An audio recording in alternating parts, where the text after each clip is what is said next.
Nah, kita bicara dulu tuh tentang kualitas dan kegagalan. Kualitas itu didefinisikan sebagai tingkat di mana suatu produk atau layanan memenuhi persyaratan pelanggan. Dan kita tahu biasanya produk berkualitas tinggi biasanya lebih andal, dan produk berkualitas rendah pasti memiliki keandalan yang rendah. Tapi apa itu keandalan? Keandalan adalah kemampuan suatu barang dalam melaksanakan fungsi yang diperlukan dengan kondisi tertentu untuk jangka waktu tertentu.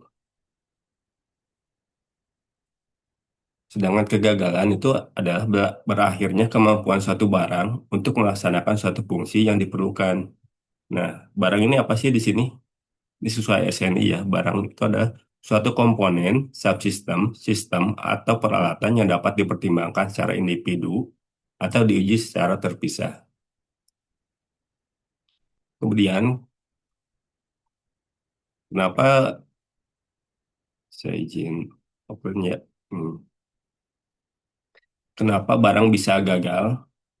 Beberapa penyebab umum kegagalan suatu barang yaitu desain yang buruk, kemudian masalah di pabrikasi, kemudian masa pakai barang itu sudah lama, kemudian instalasi yang tidak tepat, dan juga adanya perawatan yang tidak tepat, dan juga aplikasi penyalahgunaan atau pemakaian yang tidak wajar.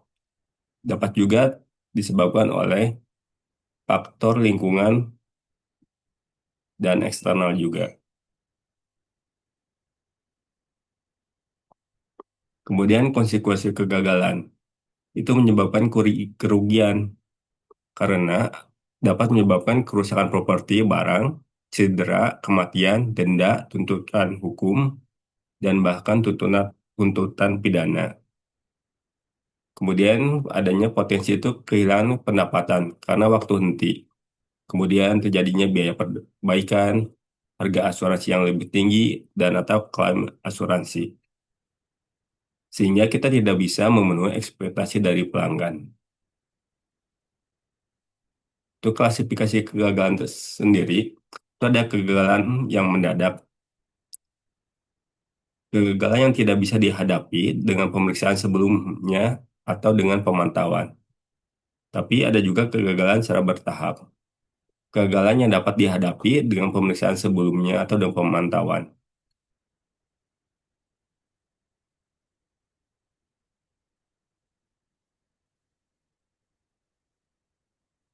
Kemudian kegagalan berdasarkan tingkatan, itu ada kegagalan parsial yang diakibatkan penyimpangan karakteristik di luar batas yang ditentukan, tetapi tidak menyebabkan berkurangnya seluruh fungsi yang diperlukan.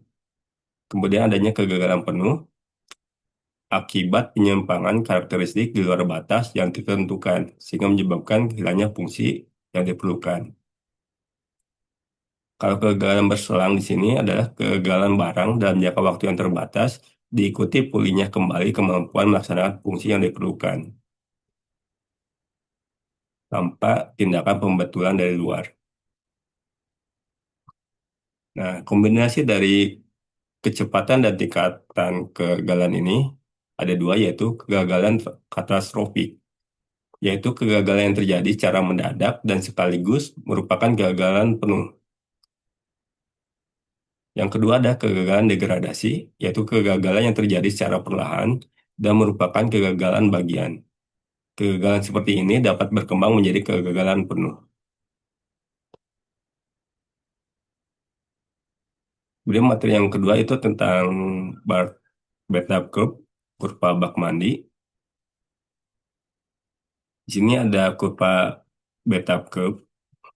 Karena ada periode satu itu periode kegagalan dini, kemudian yang periode dua ini kegagalan tetap, dan periode ketiga ini periode kegagalan penuaan. Di sini X-nya itu waktu, Y-nya itu angka kegagalan.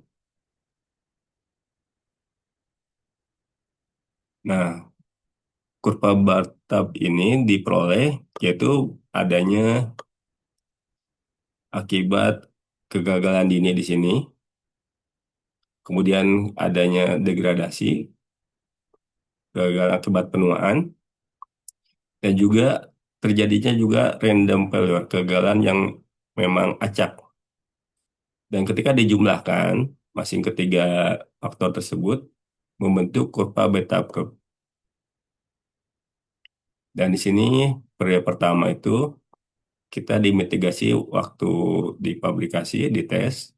Ini periode yang constant failure, itu periode di mana ini masa penggunaan. Dan yang terakhir itu periode di mana kegagalan penuhan. Ini setelah batas barang yang sesuai desainnya.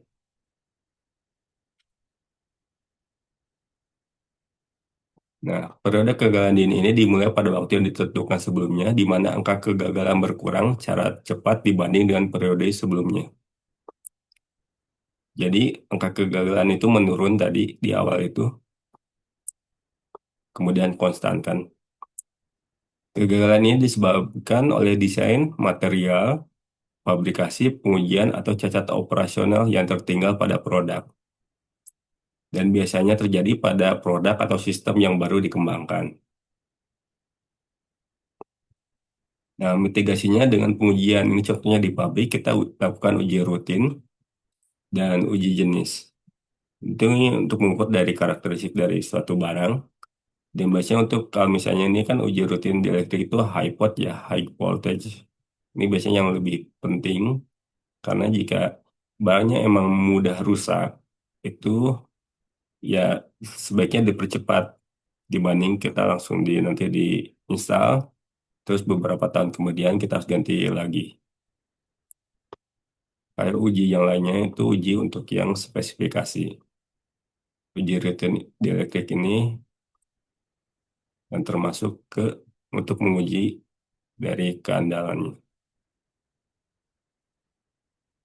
Kemudian untuk yang periode angka kegagalan tetap itu di mana periode kegagalan terjadi pada angka kecepatan hampir sama yang mendekati uniform.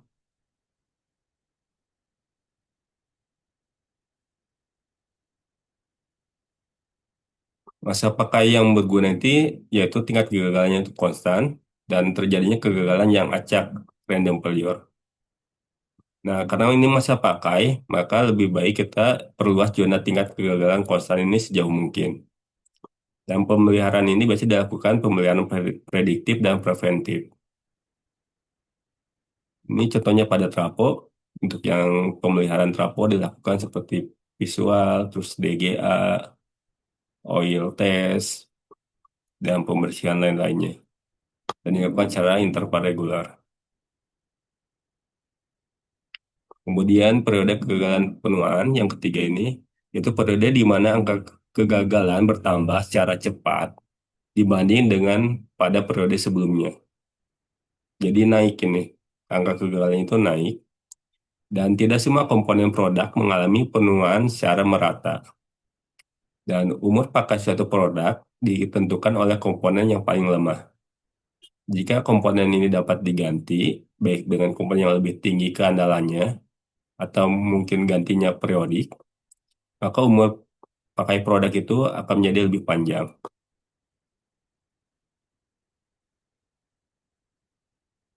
Ya, sekarang untuk yang penentuan tingkat kegagalan,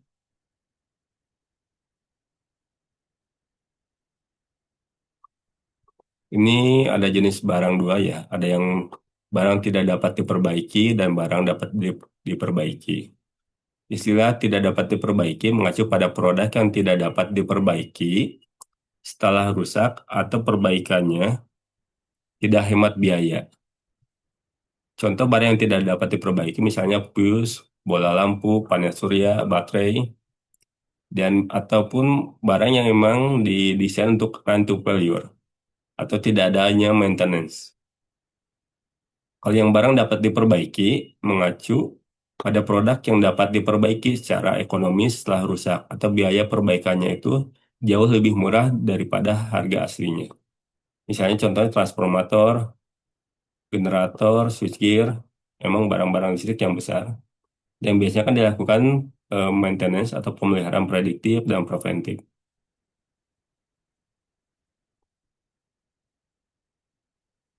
Pada barang yang tidak dapat diperbaiki, karena barang yang tidak dapat diperbaiki ada kemungkinan atau probabilitas bahwa suatu barang akan bertahan dalam interval waktu tertentu tanpa rusak.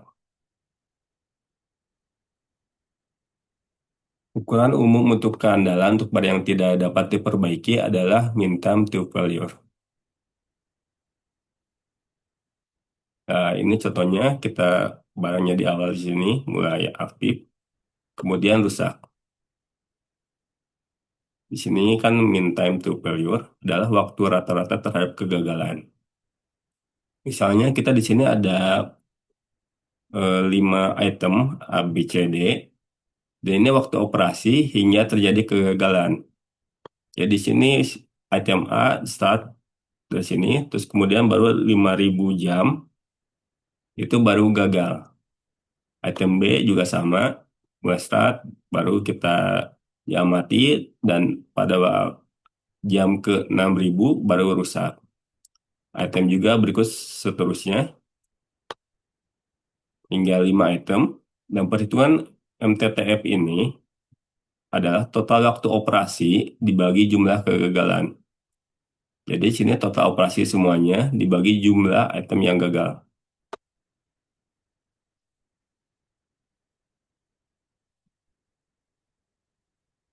Bisa.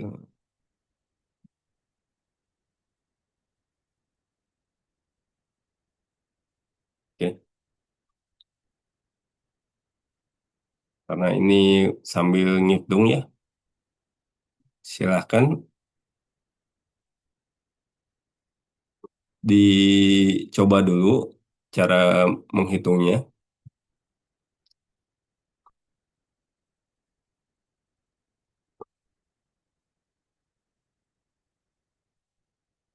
Dan jika di sini waktunya dikasih sekitar 5 menit, yaitu di mana jumlah untuk menghitung MTTF ini. Jika sudah selesai, silahkan dicek saja jawabannya berapa.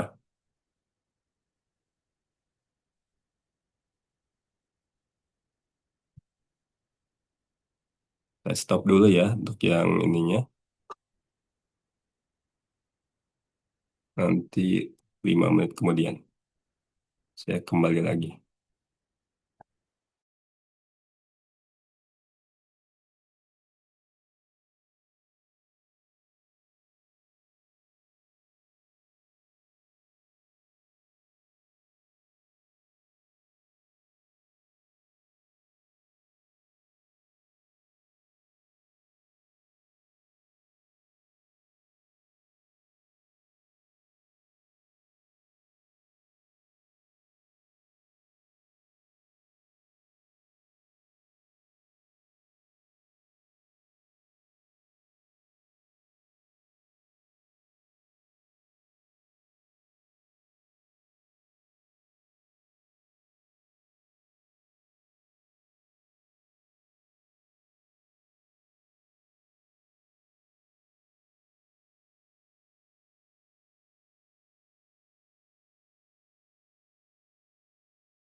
Ya, sudah banyak yang menjawab. Mari kita lihat cara jawaban yang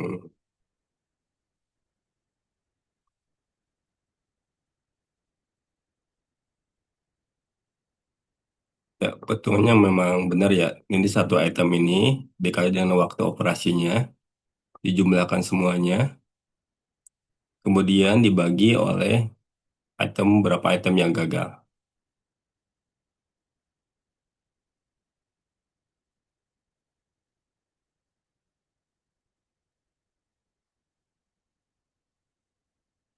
Nah, banyak yang jawab yang benar ya. Kemudian untuk barang yang dapat diperbaiki, untuk melihat keandalannya, yaitu kemungkinan bahwa barang kemungkinan bahwa kerusakan tidak akan terjadi di dalam periode waktu tertentu yang dimaksud. Nah, barang dapat diperbaiki ini dapat mengalami beberapa kali perbaikan selama masa pakainya. Ukuran umum keandalan untuk barang yang dapat diperbaiki adalah mean time between failure atau MTBF.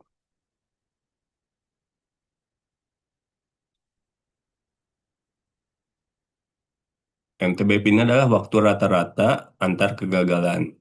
Jadi sih ada kegagalan pertama, kemudian kegagalan kedua, yang pasti di antaranya itu ada perbaikan.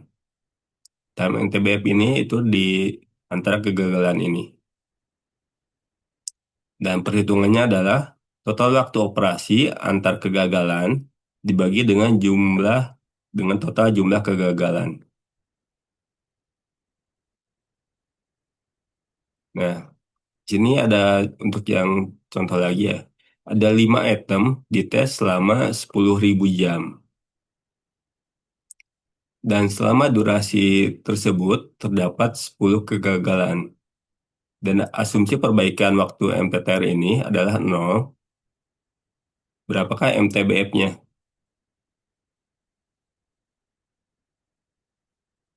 Ya,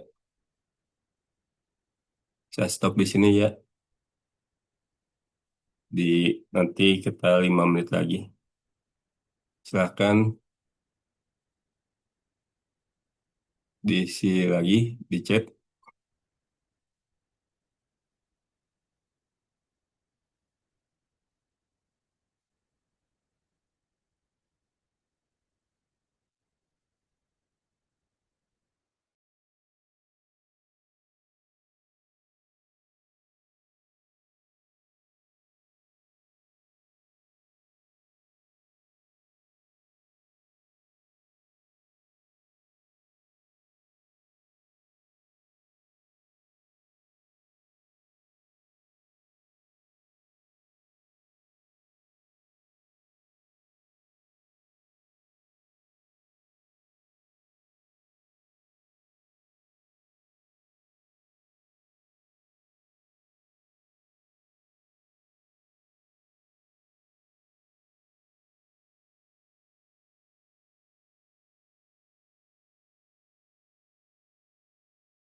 Saya agak sedikit. Hmm.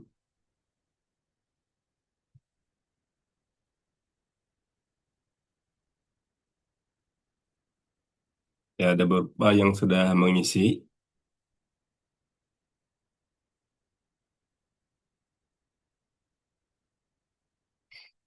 dan kita lihat jawabannya benar ya.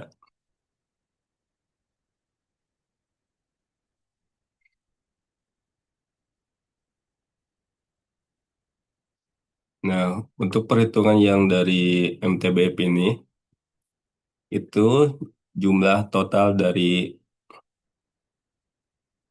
masa operasi masing-masing item. Sini itemnya ada 5, kemudian ditesnya berapa? Ada, ini kan selama 10 jam, satu item. Kemudian selama total kegagalan yang terjadi itu ada 10. Jadi ini harus dikalikan dulu 5 kali 10.000. Jadi semua item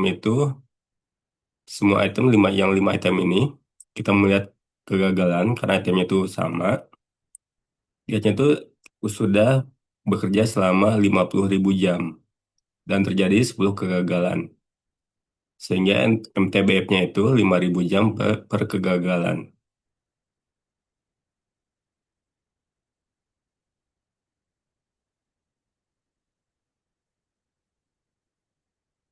Kemudian kita ke distribusi eksponensial ya.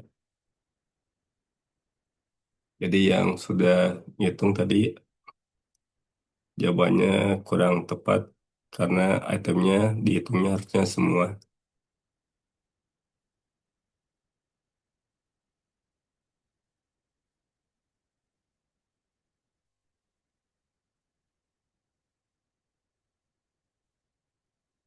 Nah, distribusi eksponensial ini yang paling sering digunakan dalam engineering keandalan.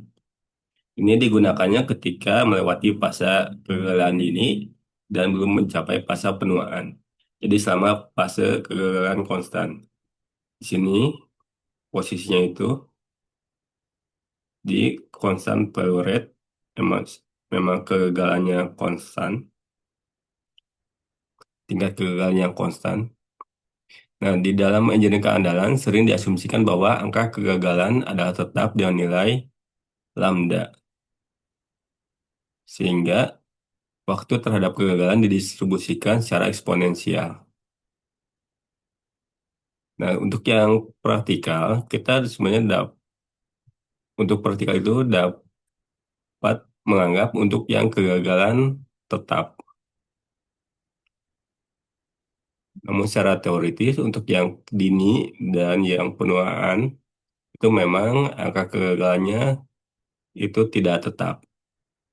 Tapi untuk yang lebih simplikasi bisa menggunakan angka kegagalan tetap.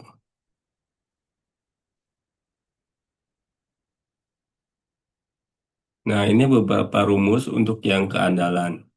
Ini keandalan RT ini berdasarkan waktu ya. Jadi E pangkat min lambda kali T. Keadaan di sini. Dan fungsi distribusi kumulatif FT adalah satu min RT. Ini eksponensial sini sama ini sama ya. Dan untuk yang probabilitas fungsi kerapatan FT ini diturunkan dari terhadap T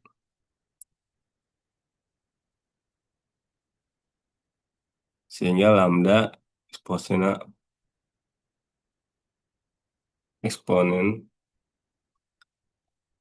min lambda T. Nah, di sini ada masa hidup rata-rata ML, di mana ML ini ketika kita integralkan untuk fungsi ft ini dari 0 sampai tak hingga, kita dapatnya nanti itu 1 per lambda. Jadi 1 per value rate. Ini untuk yang distribusi eksponensial. Dan di sini masih hidup rata-rata ML untuk kemudian waktu rata-rata antar kegagalan M dan waktu rata-rata terhadap kegagalan MF adalah sama nilainya itu. Dan sama dengan perbandingan terbalik dari angka kegagalan distribusi eksponensial 1/lambda ini. Jadi untuk ini kasus khusus untuk yang distribusi eksponensial, di mana masa hidup rata-ratanya itu 1/lambda.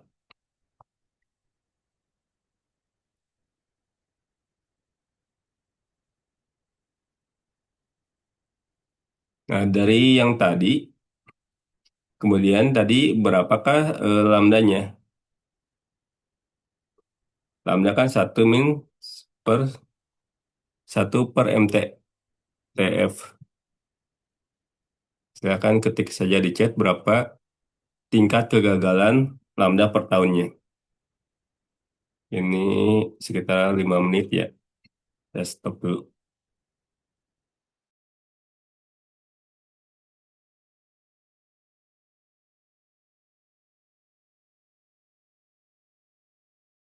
Tadi kita menghitungnya kan ini dalam per jam ya.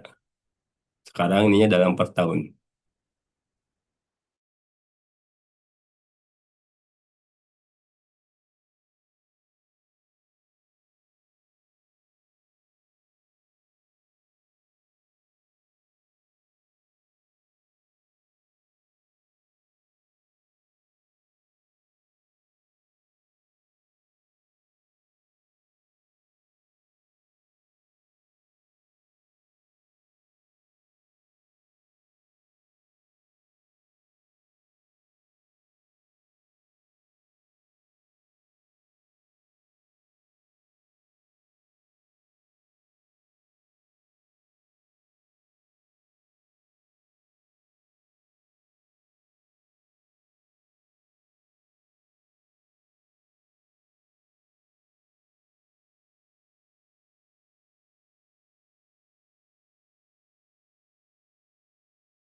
Ya, terima kasih kepada yang sudah mengisi di chat untuk nilai dari berapakah tingkat kegagalan lambda ini. Dan mari kita lihat jawabannya. Nah,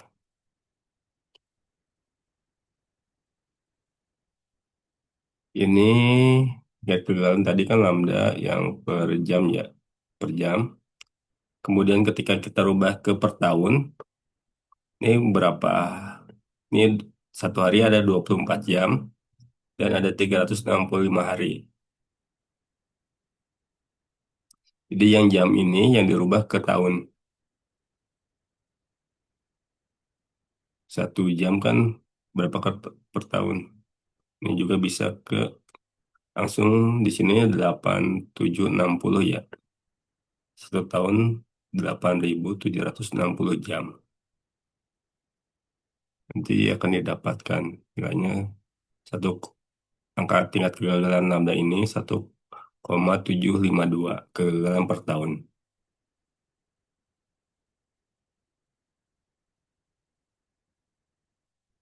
Ya, ini semoga dapat dimengerti.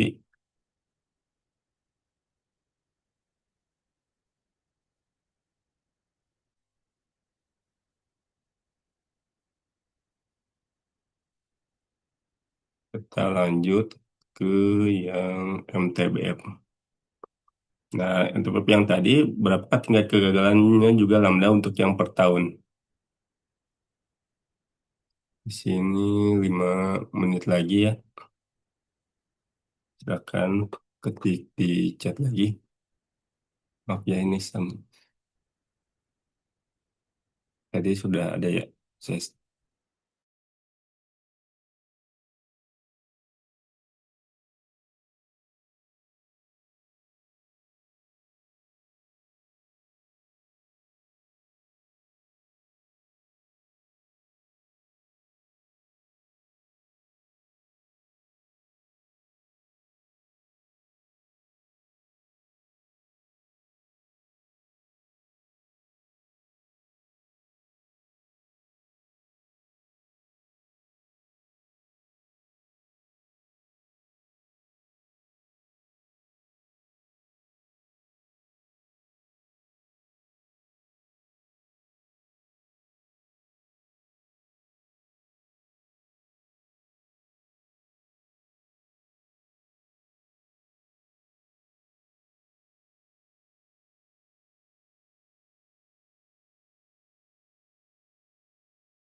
Ada lagi yang mau dicek hasil yang sudah dihitung untuk lambda dari MTBF.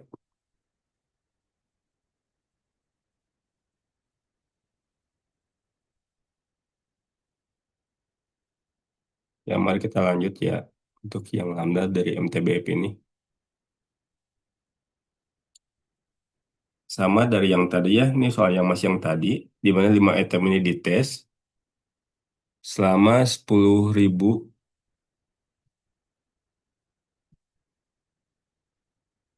jam. Suara saya kedengarannya ya? Dengar. Oke. Dan ada 10 kegagalan, sehingga dihitung MTBF-nya itu tadi itu 5.000 jam per kegagalan. Ini masih jam di per tahunnya, jadi satu jam ini berapa tahun? Kan jadi 1/24 kali 365. Dan 24 kali 365 ini jadi ke atas. Sehingga lambdanya itu jadi 1,752 kegagalan per tahun.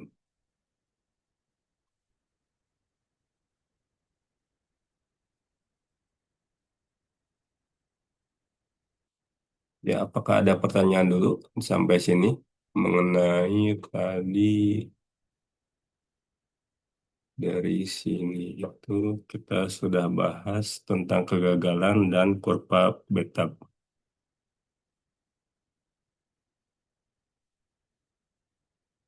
Kurva beta sini.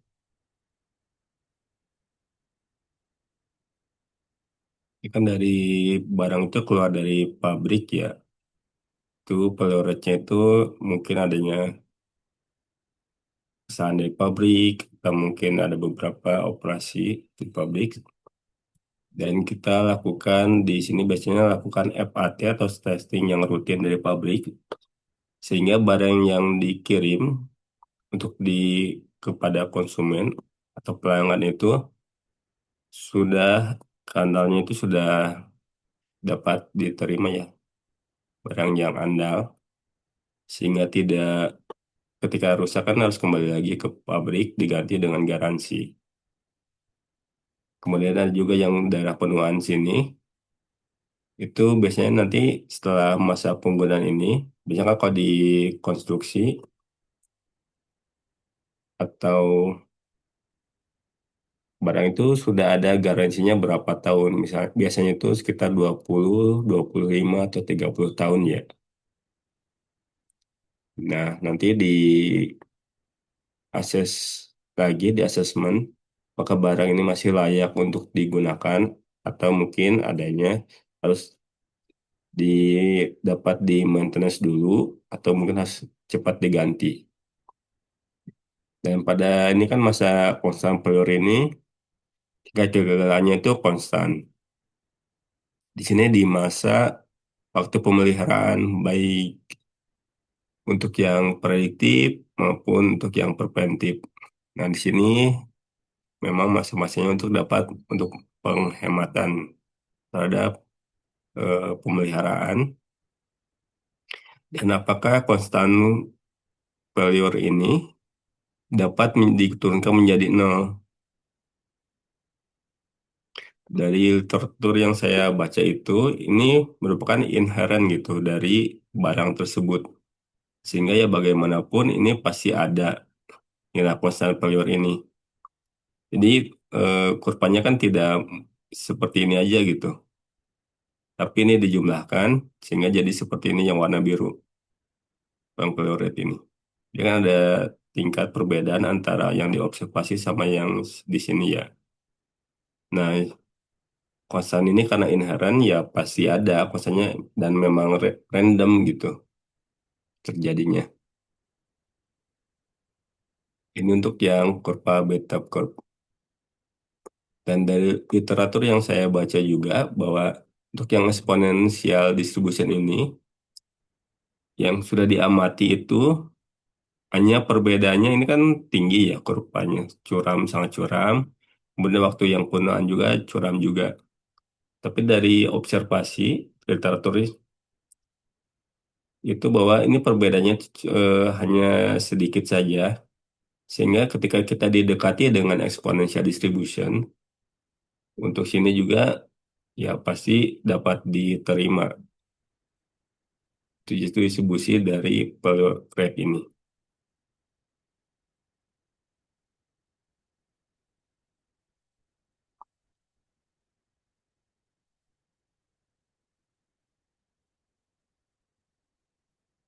Ini tadi ya untuk yang masa hidup merupakan satu per dari tingkat kegagalan lambda.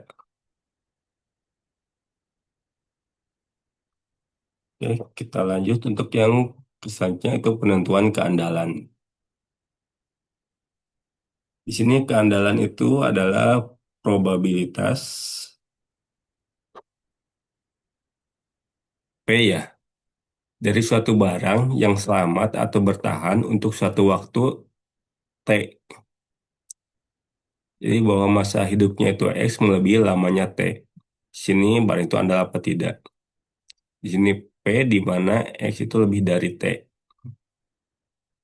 Dan untuk yang fungsi distribusi kumulatif FT itu hubungannya itu adalah RT sama dengan satu min FT.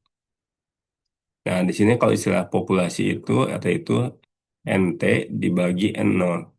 Di mana N0 ini adalah jumlah barang di dalam satu populasi lengkap pada waktu nol. Kemudian waktu seiring dengan berjalannya waktu, nanti ada barang yang gagal. Nah, jumlah yang selamat itu adalah NT ini. Ini jumlah NT ini jumlah yang selamat atau bertahan pada waktu T. Jadi di dalam durasi T ini ada barang yang gagal, ada barang yang selamat NT ini.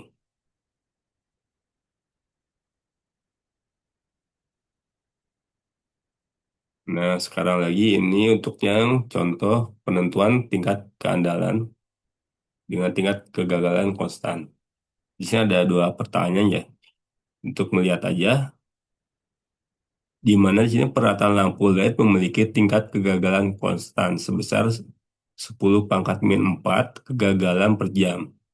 Nah, berapakah probabilitas peralatan tersebut menyala selama 1000 jam tanpa gagal?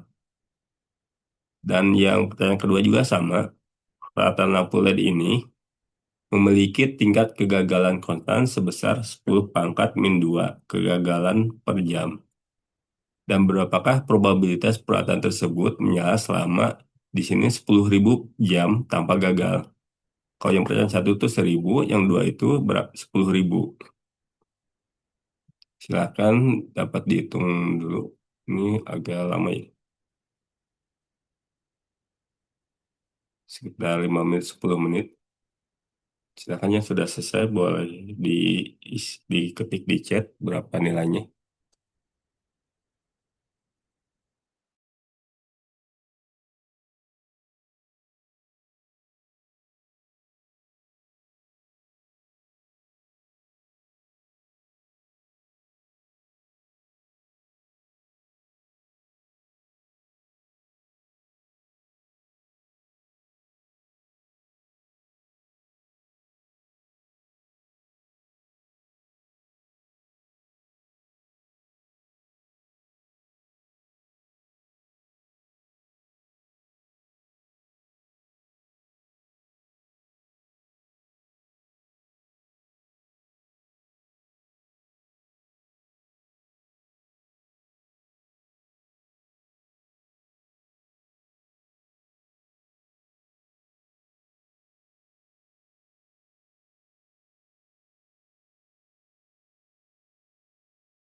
Ya, ini baru dari Pak Chandra saja ya, yang baru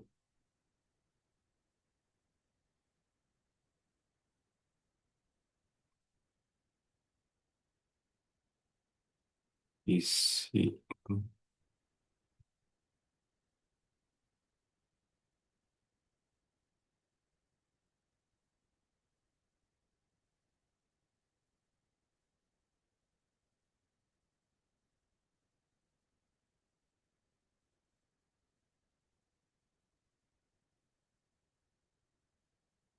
Nah, ini jawaban untuk yang pertanyaan nomor satu ya.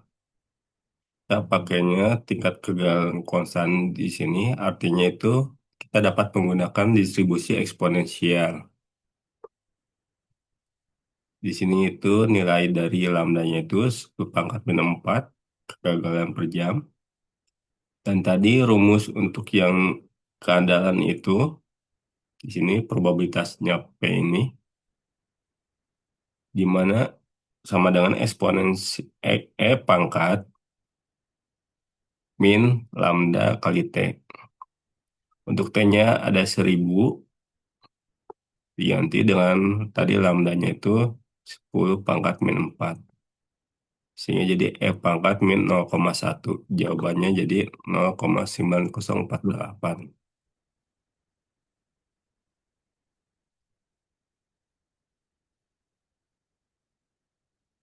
Nah, silakan yang lain dicoba untuk yang nomor duanya.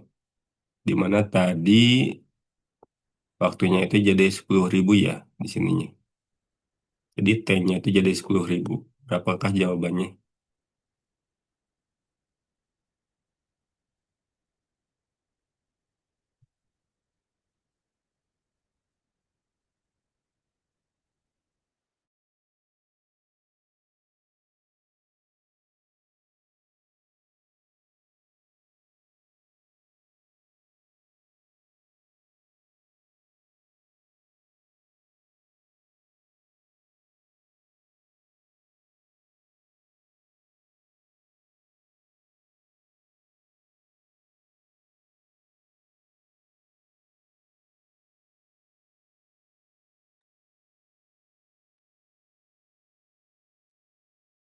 Ya, tadi untuk yang nomor 2 itu, untuk tingkat kegagalannya itu 10 pangkat min 4 sama ya. Tapi waktunya jadi 10.000 jam tanpa gagal. Dan probabilitasnya jadi pangkat min 1. Jadinya keandalannya itu jadi 0,3679. Jadi di nomor satu dan nomor 2 ini, lampu LED ini dengan tingkat kegagalan konstan sebesar 10 pangkat min 4 kegagalan per jam, kita dapat melihat bahwa semakin nanti jamnya itu semakin tinggi, maka probabilitas dia andalnya itu semakin dia menurun. Jadi kita dari sini sih sebenarnya kita dapat memprediksi apakah barang tersebut nanti mudah rusaknya itu di waktu kapan, di waktu ininya. Dan tingkat dari nilai keandalan ini itu yang ditentukan oleh dari pelanggannya sendiri.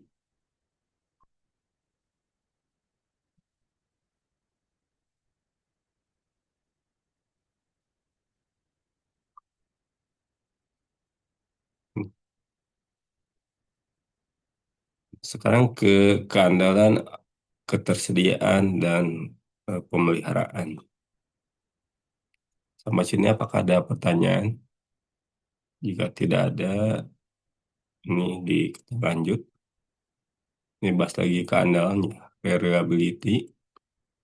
Ini reliability, ini definisi dari IEEE bahwa keandalan ini adalah probabilitas bahwa sebuah komponen atau sistem akan berfungsi, akan melakukan fungsi yang dibutuhkan pada kondisi yang disebutkan untuk periode waktu tertentu.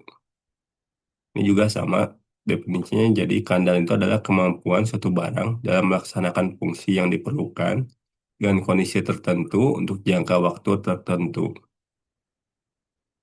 Jadi harus ada syaratnya dulu, si barang itu memenuhi fungsinya apa, kondisi dari lingkungannya seperti apa, dan jangka waktunya berapa lama.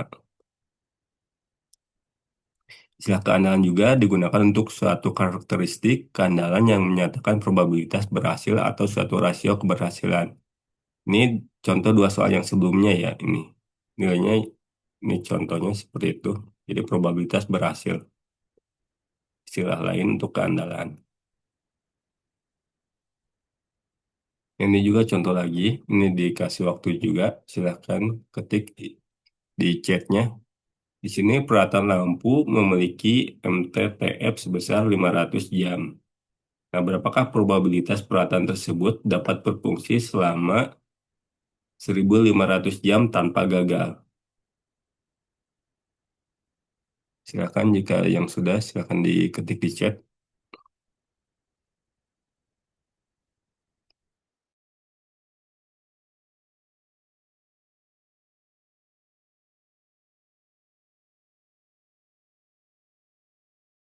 Jadi ada hubungan kan, ada angka tingkat kegagalan dengan MTTF-nya bagaimana? Dan tadi untuk ada rumus untuk kandalan.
Terima kasih kepada Pak Chandra yang sudah jawab.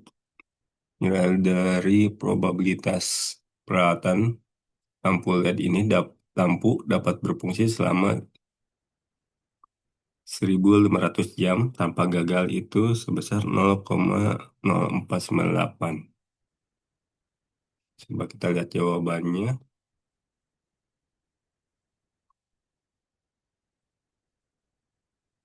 Nah, ini jawabannya bahwa di sini asumsinya kita asumsikan bahwa tingkat kegagalan konstan yang kita memakai distribusi eksponensial. MTTF di sini sama dengan 1/lambda, yaitu 500 jam. Kita bisa hitung lambdanya atau langsung nanti ganti lambda di sini dengan MTTF. Nah, untuk waktu 1.500 jam, tinggal kita masukkan saja angkanya. Nah, di sini di mana probabilitas bahwa lampu tersebut akan berfungsi selama 1.500 jam tanpa gagal. Kita masukkan F pangkat min 1.500 dibagi MTTF ini 500 sama dengan F pangkat min 3. Jadi jawaban dari Pak Chandra tadi benar. Jawabannya itu 0,0498.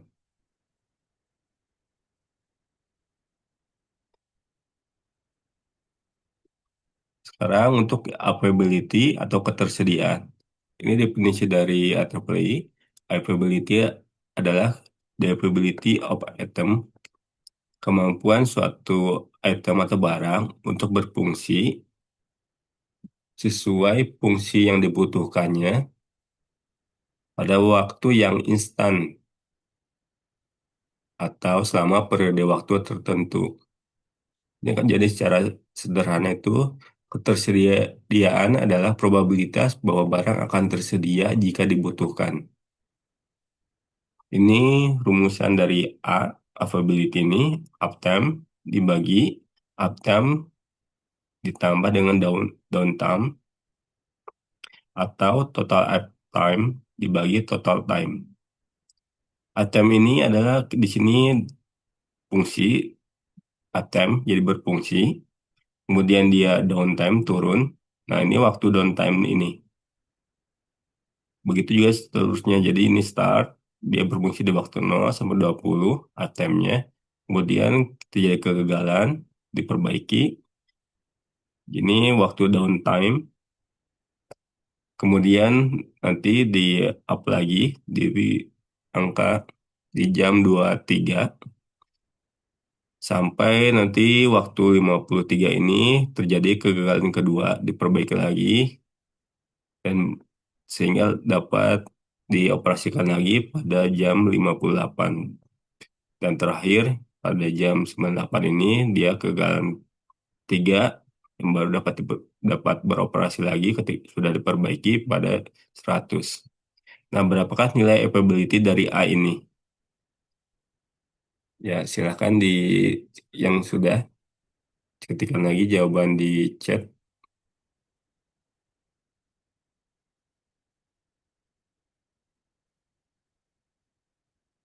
Berapakah untuk perhitungan dari nilai availability atau ketersediaan dari sistem yang di sini?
Ya, terima kasih.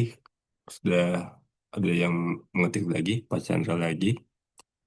Untuk pertemuan probability ini, jawaban Pak Chandra itu 90%. Nah, kita lihat jawabannya ya, untuk capability dari sistem.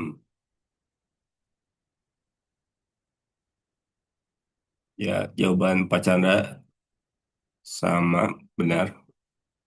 Bahwa di sini uptime itu dijumlahkan semuanya.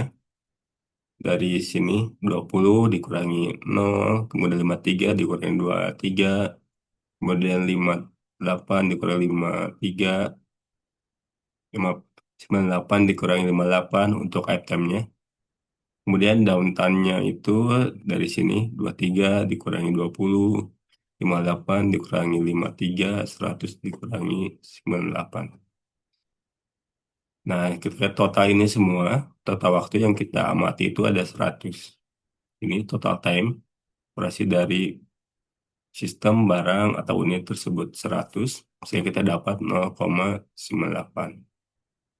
Atau jika mungkin jika nanti juga bisa ditulis AP-nya berapa, ada di jumlah total itu 10, downtime-nya itu ada, maaf, uptime-nya itu ada 90 di total 3 ini. Kemudian downtime-nya itu ada 10 dan dijumlahkan saja uptime dia.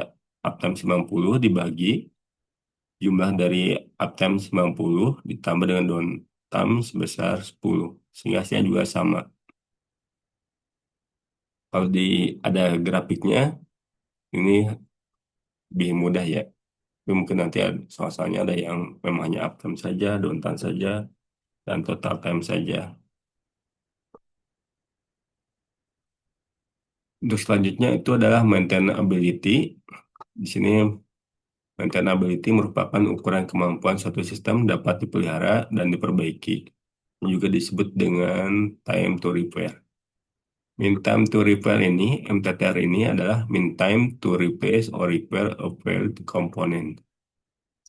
Di sini waktu logistik seperti pembelian part, terus mobilisasi dari operator atau kru itu tidak termasuk. Jadi MTTR ini sama dengan total waktu perbaikan dibagi jumlah perbaikan.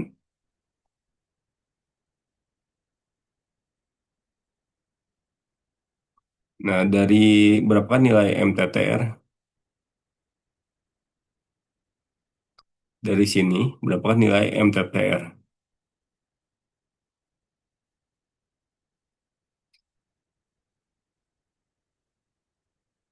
Jika yang sudah, silahkan di ini ketik tadi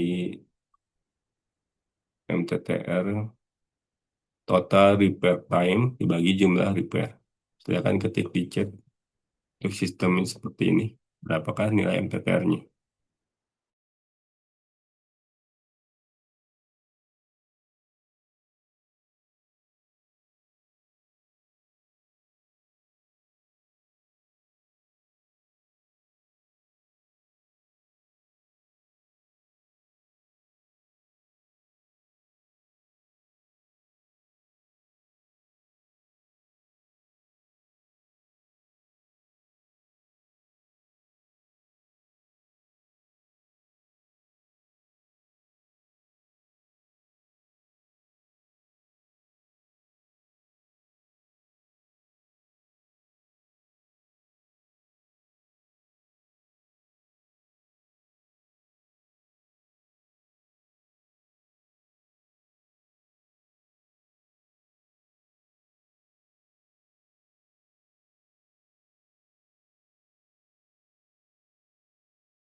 Ya, sudah ada yang mengisi di chat. Semoga yang lain juga dapat mengikuti dan dapat menghitung. Mari kita lihat jawabannya ya. Ini bersama dan jawaban di chat. Nah, ini jawabannya. Untuk MTTR ini, itu kita lihat dulu total waktu yang dibutuhkan untuk satu siklus ya. Satu ini dari barang. Yang pertama itu 23 dikurangi 20 itu 3. Kemudian 58 dikurangi 53 itu 5. Kemudian 100 dikurangi 98 itu 2. Jadi ada 3 perbaikan. Di sini jumlah total perbaikannya itu ada 3. Waktu pertama itu 3 jam, waktu kedua itu 5 jam, waktu ketiga itu 2 jam. Perbaikan ketiga memerlukan waktu 2 jam. Totalnya 10 dibagi 3. Jadi MTTR-nya ini 3,33 jam per perbaikan. Ini waktu rata-rata. Jadi jawabannya kurang beda ya, salah koma dikit. Jadi beda jauh.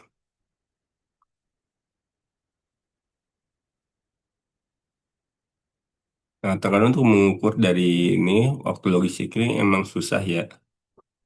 Pembelian part itu bisa hanya sampai berbulan-bulan, mobilisasi bisa 1 hari sampai 1 minggu.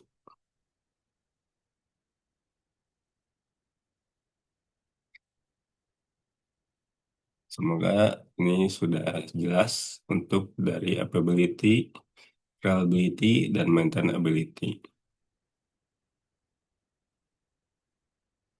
Kemudian sekarang ke reliability block diagram ya. Ini di sini tuh keadaan komponen ini dimodelkan dalam suatu blok. Ini masing-masing komponen ada dua, jadi ada 2 blok. Nah, setiap komponen ini memiliki karakteristik dalam kondisi kerja atau gagal. Dan secara umum, urutan hierarkinya itu ada sistem, subsistem, unit, peralatan, bagian, dan komponen. Ini yang umum, jadi kita ini sudah sistem ini untuk memodelkan apa gitu. Jadi biasanya ada urutan dari yang besar turun ke bawah gitu, atau yang dari kecil naik ke atas.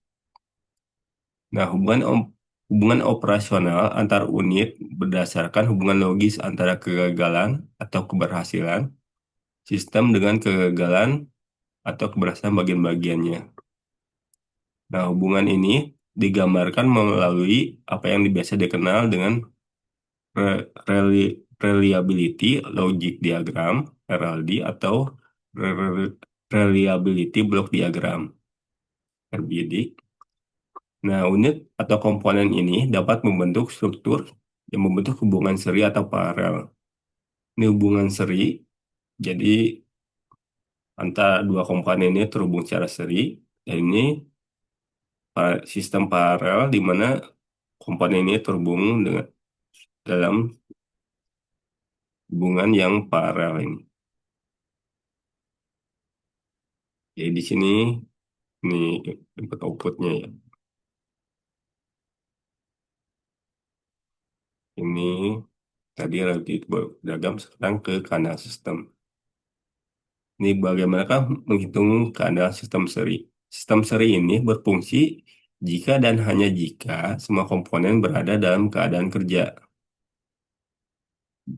Nah, di sini jika salah satu komponen satu dan A, salah satunya itu ada yang rusak, maka sistem itu akan mengalami kegagalan, failure.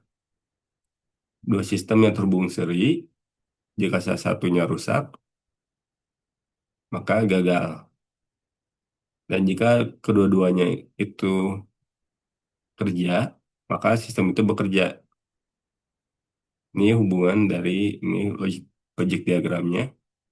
Ini rumusnya. Jadi yang sistem yang seri i- itu di mana keandalan masing-masing komponen itu dikalikan sampai berapa jumlah komponen tersebut.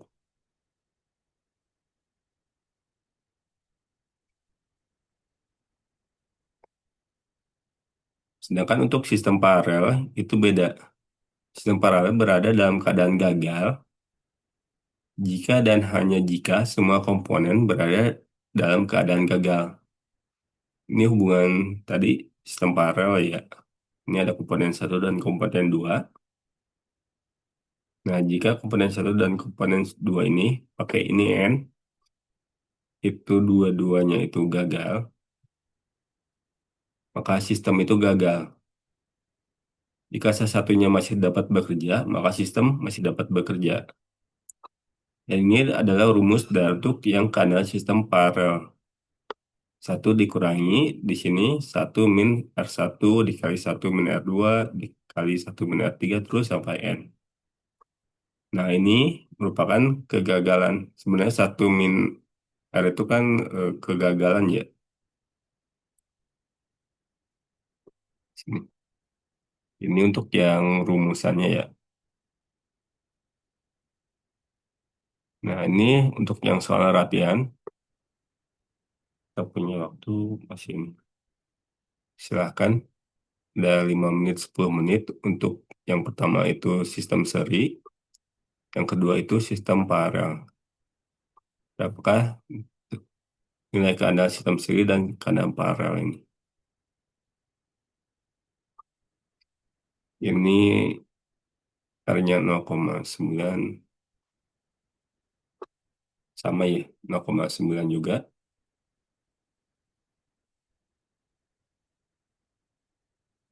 Dapat keadaan sistem seri dan paralel ini.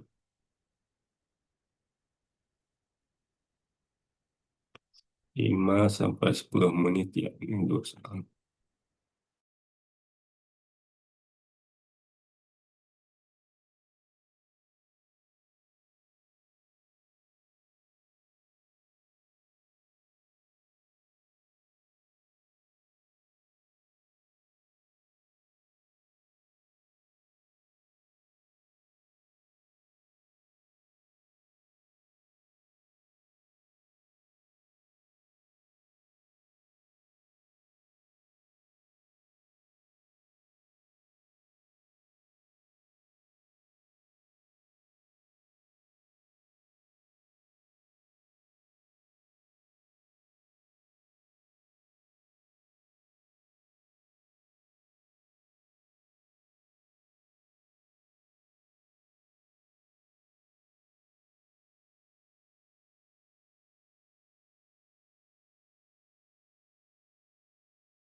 Semoga udah pada kembali.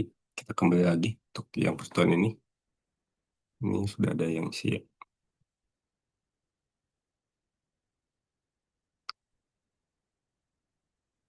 Nah, ini untuk yang hubungan yang seri, dan ini paralel.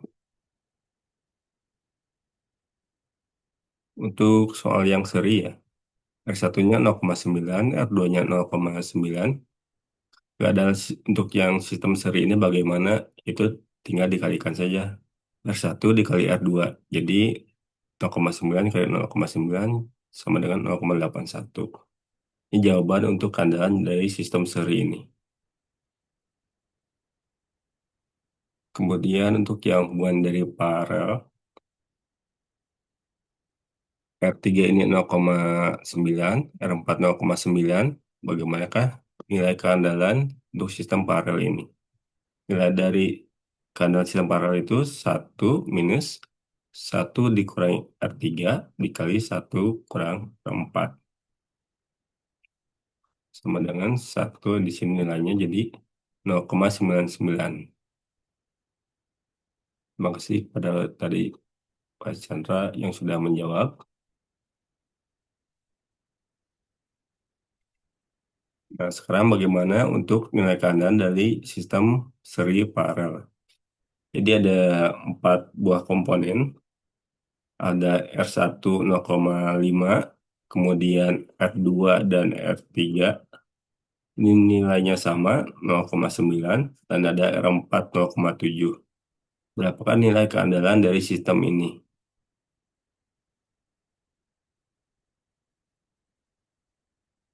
Ini silakan yang sudah mungkin nanti input ketik di chat berapa nilai keandalan dari sistem ini. Ini sekitar 5 menit 10 menit lagi ya sambil istirahat lagi.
Di,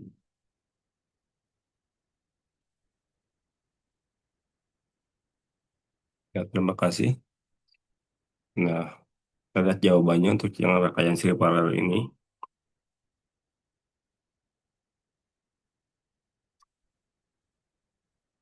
Nah, jawabannya itu kita buat dulu rangkaian paralel di sini jadi satu, jadi bentuk jadi satu sistem, subsistem, tiga komponen R1, R2, dan R3. Memakai dengan rumus paralel yang dimasukkan saja angkanya. Ini ada R1, R2, R3, sehingga didapat keandalan dari rangkaian paralel ini 0,095. Kemudian dihubungkan seri dengan R4 ini 0,7. Tinggal dikalikan saja sehingga dapat 0,6965 untuk rangkaian satu subsistem ini. Dari sini kelihatannya bahwa sini jadi nilai kandanya ini kayaknya kurang bagus gitu, hanya 0,69. Bagaimanakah kalau kita ganti saja komponen dari R4 ini dengan komponen yang lebih baik? Nah, kalau R4 ini diganti dengan yang lebih andal, misalnya ini 0,9 ya. R4 ini jadi 0,9.